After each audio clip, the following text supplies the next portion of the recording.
राधे राधे, हर हर महादेव। आप सभी को विजय एकादशी की ढेर सारी शुभकामनाएं। बहुत बहुत बधाई मित्रों।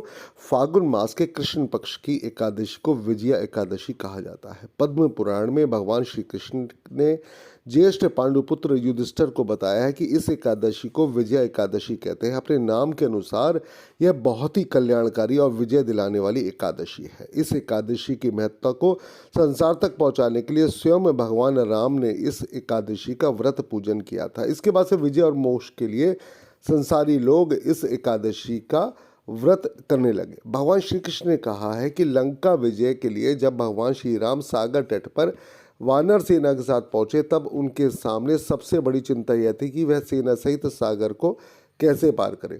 ऐसे में भगवान श्री लक्ष्मण जी ने भगवान श्री राम को संबोधित करते हुए कहा, हे प्रभु, आप सब कुछ जानते हैं और तब भी ये मानवीय लीला कर रहे हैं। इस कारण से आप इस छोटी समस्या को लेकर चिंतित हैं। आपकी चिंता को दूर करने के लिए आपसे निवेदन करता हूं कि आप यहाँ पास में ही निवास करने वाले ऋषि बगदालभ्य से मिले। ऋषि यहाँ से आगे का मार्ग सुझा सकते हैं। लक्ष्मण जी के अनुनयपूर्ण वचनों को सुनकर भगवान श्री राम बगदालभ्य ऋषि के पास गए। ऋषि को अपनी सारी परेशानी बताई और कोई मार्ग सुझाने के लिए कहा। ऋषि ने कहा, आप सेना सहित फागुन मास की कृष्ण पक्ष की एकादशी को सेना सहित भगवान श्री नारायण का पूजन करें। यह विजया नाम की एकादशी ही आपको आगे ले जाने का मार्ग बनाएगी। एक कलश पर पल्लव रखकर भगवान श्री नारायण की प्रतिमा स्थापित करके इनका पूजन करें। रात्रि में जागरण करते हुए भगवान का नाम स्मरण और कीर्तन भजन करें।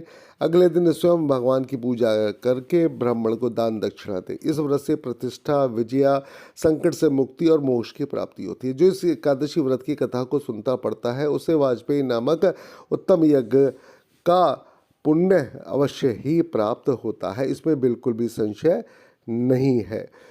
मित्रों, पूरी कथा इस प्रकार है। धर्मराज युधिष्ठिर बोले, हे जनार्दन, फागुन मास के कृष्ण पक्ष की एकादशी का क्या नाम है तथा उसकी विधि क्या है? कृपा करके हे प्रभु, हे स्वामी, हे जगत के स्वामी, कृपा करके मुझे बताएं।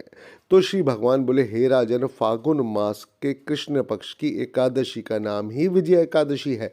इसके व्रत के प्रभाव से मनुष्य को न सिर्फ विजय प्राप्त होती है, बल्कि वह जहाँ जाता है विजय श्री उसके चरण चूमती रहती है। यह सब व्रतों से सबसे उत्तम व्रत है। इस विजया एकादशी के महात्म्य के श्रवण एवं पाठन से समस्त पाप नाश को प्राप्त हो जाते हैं। एक समय देव ऋषि नारद जी ने जगत पिता ब्रह्मा जी से कहा, महाराज, आप मुझे फागुन पक्ष के कृष्ण पक्ष की एकादशी विधान कहिए। ब्रह्मा जी कहने लगे, हे नारद, विजय एकादशी का व्रत पुराने तथा नए पापों को नाश करने वाला है। इस विजय एकादशी की विधि मैंने आज तक किसी से भी नहीं कही। यह समस्त मनुष्यों को विजय प्रदान करती है। त्रेता युग में मर्यादा पुरुषोत्तम श्री रामचंद्र जी को जब 14 वर्ष का वनवास हो गया, तब वे श्री लक्ष्मण तथा सीता जी सहित पंचवटी में निवास करने लगे। वहां पर दुष्ट रावण ने जब सीता जी का हरण किया, तब इस समाचार से श्री रामचंद्र जी तथा लक्ष्मण जी अत्यंत व्याकुल हो गए और सीता जी की खोज में निकल पड़े। घूमते घूमते जब वह मरणासन जटायु के पास पहुंचे, तो जटायु उन्हें सीता जी का वृतांत सुनाकर स्वर्गलोक चला गया। कुछ आगे जाकर उनकी सुग्रीव से मित्रता हुई और बाली का वध किया। हनुमान जी ने लंका में जाकर सीता जी का पता लगाया तथा उनसे श्री रामचंद्र जी और सुग्रीव की मित्रता का वर्णन किया। वहां से लौटकर हनुमान जी ने भगवान श्री राम के पास आकर सब समाचार पूर्ण रूप से कहे।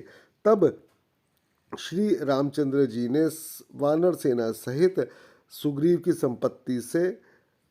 सम्मति से लंका को प्रस्थान किया। तब श्री रामचंद्र जी समुद्र के किनारे पहुंचे। तब उन्होंने मगरमच्छ आदि से युक्त उस अगाध समुद्र को देखकर श्री लक्ष्मण जी से कहा कि हे लक्ष्मण, हम इस समुद्र को किस प्रकार से पार कर पाएंगे? श्री लक्ष्मण ने कहा, हे पुराण पुरुषोत्तम, आप आदि पुरुष हैं, आप सब कुछ जानते हैं और आपकी माया से सभी लोग अचंभित रहते हैं। यहाँ से आधा योजन दूर पर कुमारी द्वीप में वक्तालभ्य नाम के मुनि रहते हैं, जिन्होंने अनेक ब्रह्मा देखे हैं। आप उनके पास जाकर इनका उपाय पूछिए। लक्ष्मण जी के इस प्रकार के वचन सुनकर श्री रामचंद्र जी वक्तालभ्य ऋषि के पास गए और उनको प्रणाम करके बैठ गए। मुनि ने भी उनको मनुष्य रूप धारण किए हुए पुराण पुरुषोत्तम समझकर उनसे पूछा, हे राम, आपका आना कैसे हुआ? रामचंद्र जी कहने लगे, हे ऋषि, मैं अपनी सेना सहित यहाँ आया हूँ, राक्षसों को जीतने के लिए लंका जा रहा हूँ। आप कृपा करके समुद्र पार करने का कुछ ऐसा उपाय बताएं कि जिससे समुद्र पार हो जाए और किसी को जरा सा भी नुकसान ना पहुंचे। मैं इसी कारण आपके पास आया हूँ। वक्दलाभ्य ऋषि बोले, हे राम, फागुन मास के कृष्ण पक्ष की एकादशी का उत्तम व्रत करने से निश्चय ही आपकी विजय प्राप्त होगी। साथ ही आप समुद्र भी अवश्य पार कर लेंगे। इस व्रत की विधि यह है कि दशमी के दिन स्वर्ण, चांदी, तांबा या मिट्टी का एक घड़ा बनाएं। उस घड़े को जल से भरकर तथा 5 पल्लव रखकर वेदिका पर स्थापित करे। उस घड़े के नीचे सतनजा और ऊपर जौ रखे, उस पर श्री नारायण भगवान की स्वर्ण की मूर्ति स्थापित करें। एकादशी के दिन स्नान आदि से निवृत्त होकर धूप, दीप, नैवेद्य, नारियल आदि से भगवान की श्री चरणों की पूजा करें।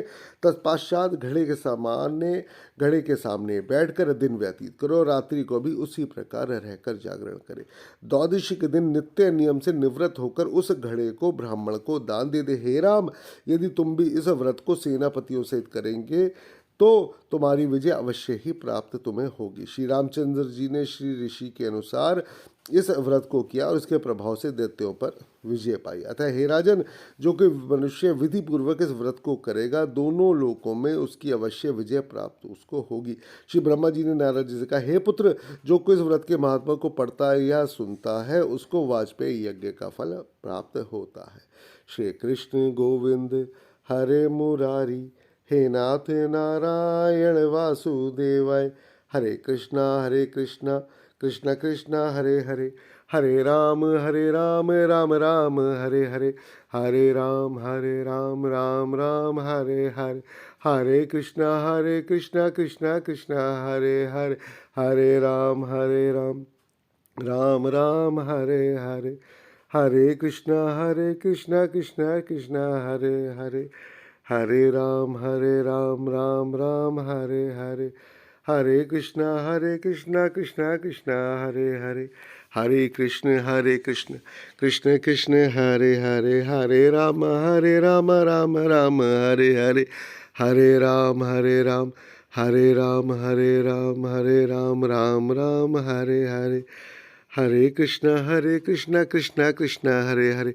आप सभी की उन्नति की सदैव कामना चाहते हो कि हम सभी लोग सदैव निरोगी रहें, दीर्घायु रहे और सभी लोग समस्त ऐश्वर्य और संपत्ति से युक्त होकर जीवन में आगे बढ़ते रहे, मानवों के प्रति जीवन में संवेदनाएं रखें और जितना सबके साथ अच्छा कार्य कर सकते हैं करें। राधे राधे, हर हर महादेव।